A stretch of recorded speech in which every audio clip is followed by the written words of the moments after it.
privilege and honor to introduce our next speaker, a man whose dedication to science, innovation, and service has made a lasting impact in the field of pest management and agriculture. Mr. Adrian Sabin is the founder and owner of Bioentomological Services and Trading International, or BEST International, a company rooted in scientific expertise and driven by a mission to deliver effective, reliable, and environmentally responsible pest control solutions. Established in 2008 in Los Baños, Laguna, BEST International has grown into a respected name in the distribution of quality household chemicals and pest management products across the Philippines. It was through his deep expertise and hands-on industry experience that Mr. Sabin established his own company, transforming his passion for pest control into a purposeful enterprise. Today, his company holds licenses from the FDA and the Bureau of Animal Industry to import and distribute safe and effective pest control products. Among its offerings are highly specialized termiticides, insecticides, larvicides, and gel baits that serve households and industries alike. But more than just products and services, Mr. Sabin's mission is rooted in protecting health, preserving the environment, and delivering customer-centered solutions through innovation, integrity, and teamwork. After the informative general overview of pesticides, let us now move on to the specific type, the insecticide class. Our next speaker will share the insights about the unique properties of Fipronil 5SC, a termiticide, and his topic is entitled Fipronil 5SC, the domino effect is real. He will explain how this formulation works and its impact in pest control. So, friends, business partners, without further ado, join me in welcoming the true advocate of science and science-driven service, Mr. Adrian Sabin. Palakpakan po natin.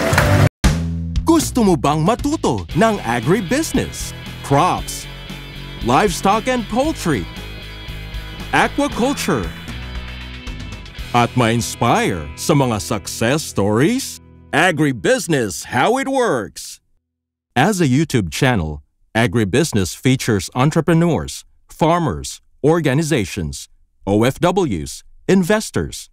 However, beyond our usual content and official endorsements, Agribusiness does not engage in other business dealings with them. While our viewers and featured individuals and entities may choose to pursue business deals with each other on their own, we encourage them to be cautious in doing so. Our company is basically dealing with pesticide. So kanina nabanggit ni Dr. na pesticide is a broad term, includes insecticide, herbicide, fungicide, rodenticide, suicide. No. Kung hindi tayo nag-practice ng product stewardship, nandun tayo sa suicide. Tama ba, Dr. Nap? Yes, sir. Our company now is creating a new segment. Instead of yung traditional general pest, termite control, we are creating a new business segment. We call it biosecurity anti-fly. So, kasi nung pinaformulate ko po itong segment na ito, kasi kami po is in the industry for more than, actually we started 1996. So kumbaga yung isang services na parang nakita ko yung gap na bakit walang nag-venture na TCO, supply management. Kasi marami pong lumalapit sa amin, for example, even as far as Mindanao, sobra po yung problema nila sa langaw. So sabi ko, parang yun yung services na merong gap na ino-offer ng mga PCO. Kasi basically, dalawang services lang po yung ino-offer ng mga pest control operator. One is general pest control, tama ba? Number two, termite control. Tama ba? But anyway, so nung naisip ko po yung anti-fly, biosecurity, Sabi ko, baka ito yung additional portfolio ng mga PCO na pwedeng i-offer nila on top of the existing. So, just to inform the group na nag-create po kami ng isang association, we call it Pest Managers Association of the Philippines, just to cater po yung parang gap doon sa anti-fly. So, nagkaroon na po kami ng isang DMM, meron na po kami BOD. So, salamat doon po sa mga naglakas doon na sumama sa amin. Kasi po, gusto namin i-aware ang pest control industry na para ang merong gap talaga, which is yung anti-fly. So, kami rin po nagpapasalamat kay Sir Buddy. Sir Buddy, pwede po pa tayong tumayo, please? Just to recognize. Salamat, Sir Buddy, for coming. Si Sir Buddy po ay isang vlogger na ang puso niya ay nasa agriculture. So, meron siyang programa, Agribusiness, How It Works. So, just also to inform na kami rin po yung na-picture. Dahil sabi ni Sir Buddy, wala pong content siya tungkol sa langaw. So, imagine, it's a challenge for us as PCO na sina-challenge tayo na wala siyang content sa langaw. Just to also take this opportunity na ang langaw po kasi sobra po ang problema, especially dun sa tunnel bed. Ang tunnel bed, in one construction of a tunnel bed is around 25 to 40 million, something like that. It depends on the technology. So, ibig sabihin po, ang poultry o yung anti-langaw, ito po ay under ng sanidad ng munisipyo. So, ibig sabihin, kayo po ay nag-invest ng ganong kalaki, mapapasara yung inyong langaw o mapapenalize kayo ng wala kayong drop or let's say a month, you're losing your opportunities. So, it's a challenge for us, like PCO, na yung fly management is really an opportunity for us. But of course, mahirap pong gawin. Kaya nga po, yung isang trust ng PMAPI, na kinirate namin is yung flagship na ino-offer namin is anti-fly. So, of course, there are PCO na nag-attempt pero hindi po naging consistent. Kasi nga po, yun na siya ni Sir Alain, is not a single approach. It should be a holistic approach. Integrated fly management or integrated pest management, which is yun po yung ating sa pest control, yun po yung ating nakagisna. So, I challenge all of you to deal with this at meron pong shortage ng food o ng chicken once po napasara. Just to imagine ang isang tunnel bed is 35 to 40,000 heads per building. Kung may pasara, for example, it will create a food shortage, for example, in chicken. So yun lang po yung challenge ko. Meron po kaming booth doon. Si Sir, pwede po tumaya. Yung pong interesado to join, maliit lang po yung aming annual dues. Wag po kayong mag-alala. Of course, may mga certain policies po yung mga existing association. Of course, hindi ko alam kung pwede lang join or what. But ours is all welcome to us because we are opening doors to PCO because of this anti-fly problem ngayon po. Ito po yung isang very famous active ingredient ng karamihan ng paborito ng mga termiticide ng mga PCO like us. So this afternoon, this evening, my presentation is, the title is Fipronil 5SC, the domino effect is real.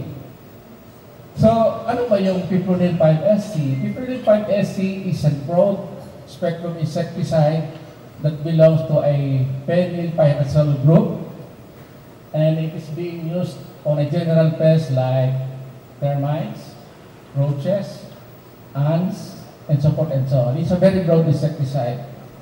So, one of the unique features of Fipronil, we call it transfer effect or domino effect, which is if we are PCO is using this Fipronil, we assure that the termite is really controlled. Okay. So, Fipronil is being used as termiticide in the pest control industry, considered as non-repellent termiticide. So, Mr. Pagsabigan will also agree with me Mas matanda siya sa akin ng mga 10 taon, sir. Inom lang.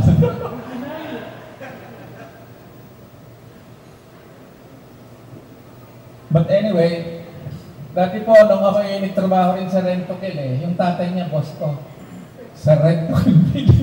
Pero hindi ako tabagal kasi andun si Mr. Pagkidaro, hindi pwede. But anyway, sa presentation ko po, I will be presenting to you very brief why domino effect in fipronil is real. Pakikita ko po yung bakit ganon. So, di ba, halos lahat sa atin, pag naka-fipronil, di ba? Kaya nga, 100,000 bottles yata nabenta natin, tama ba? So, anyway, next slide, please. Now, ano ba yung definition ng, actually, sinabi ko yung transfer effect. Transfer effect or domino effect is same. Parehas lang yan.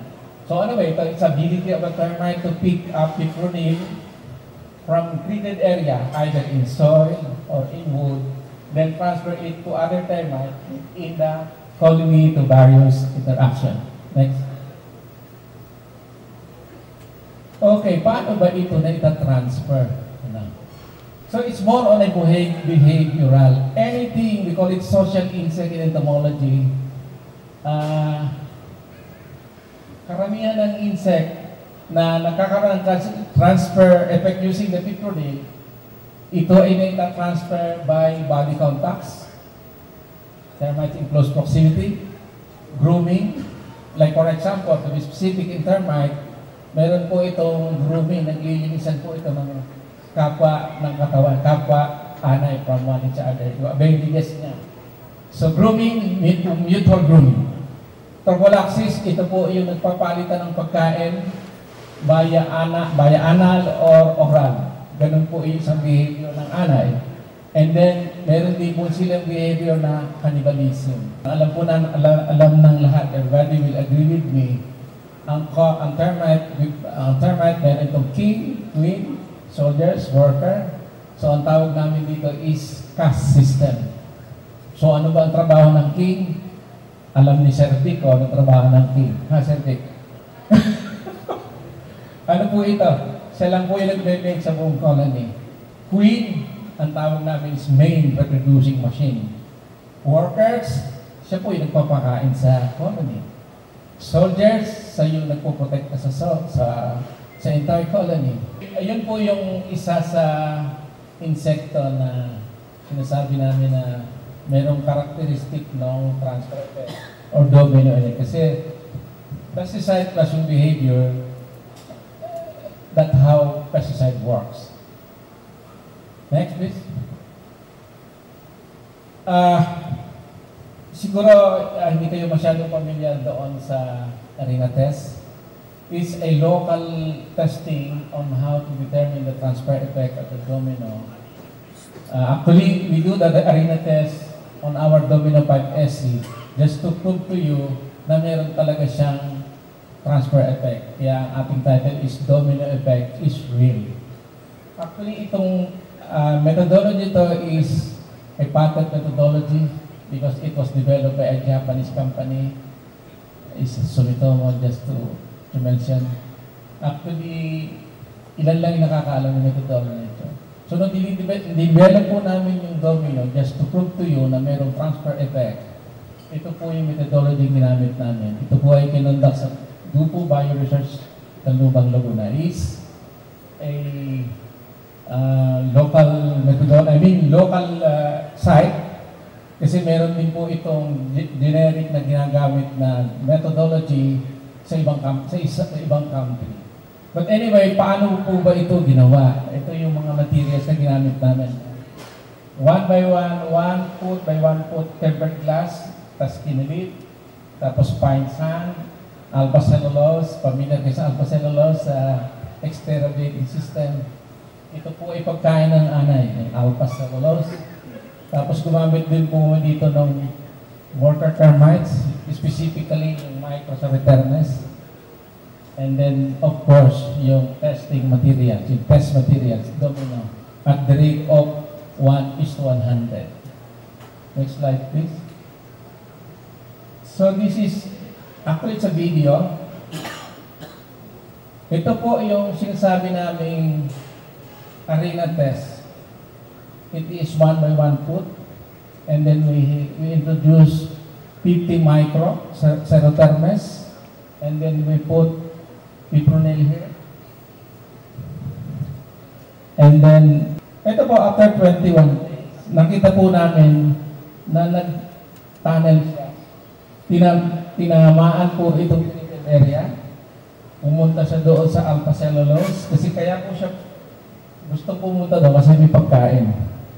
Tapos pumunta siya, nag-tunneling, napalanded dito sa fipronil-treated soil. Actually, sa sun, pumunta sa cellular bait, bumalik. Ito kasi ay control kasi limited lang po yung slides namin.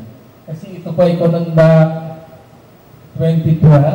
Unfortunately, yung co-author nito, RIP na to, sad to say.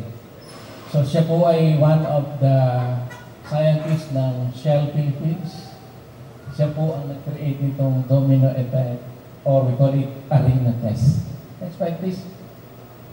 Now, ito yung sinasabi ko kanina. Arena test conclusion.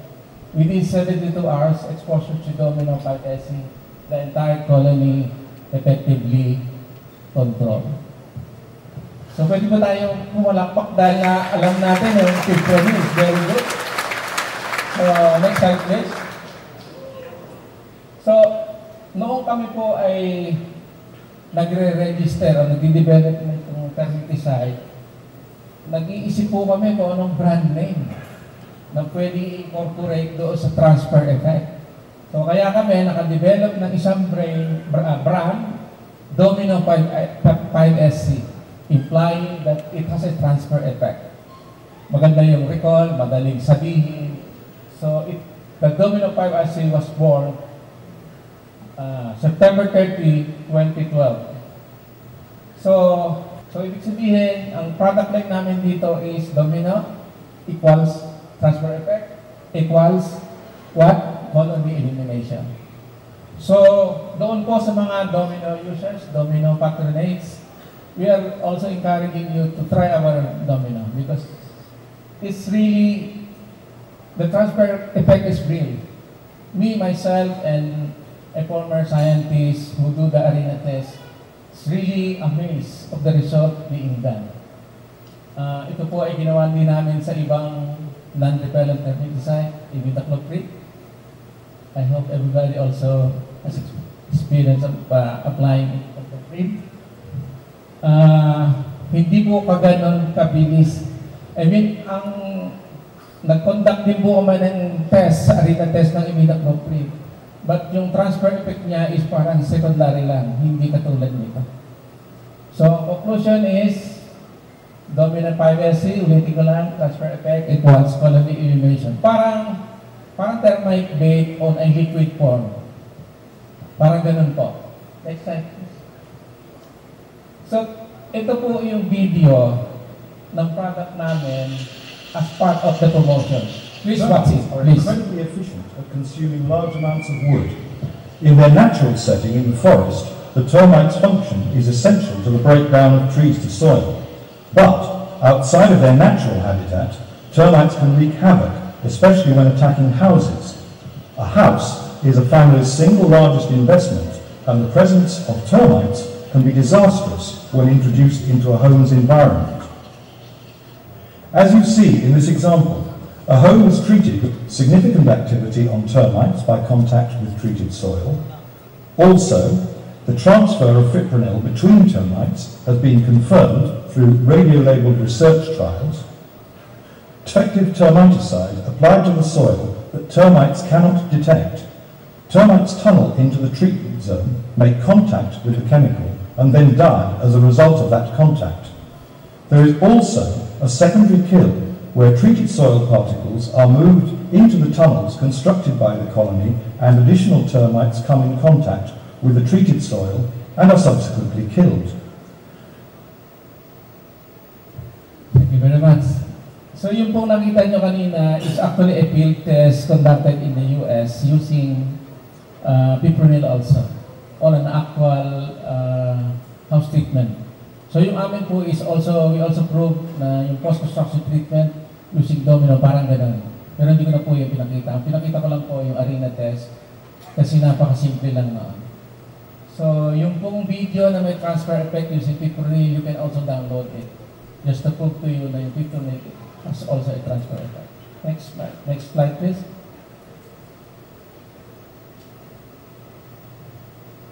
Okay, we are glad and happy to inform you. Kanina sinabi ko yung domino namin is now celebrating on its 12 years of unstoppable excellence. Salamat po, salamat po. Actually, kaya po namin ito ginawa, itong grand meet and greet, Thanksgiving Day at the same time. At saka gusto rin po namin i-share. Actually, siguro ngayon lang po nakita yung arena test using Pipronil. Ito po ay hindi namin pinapakita dahil special kayo sa amin, special din kayo. This is just to share science behind domino. Salamat po sa inyo lahat and enjoy the rest of the night. Salamat po. Agribusiness merch is now available on Shopee and Lazada. Agribusiness, how it works. Instruct, inspire, succeed.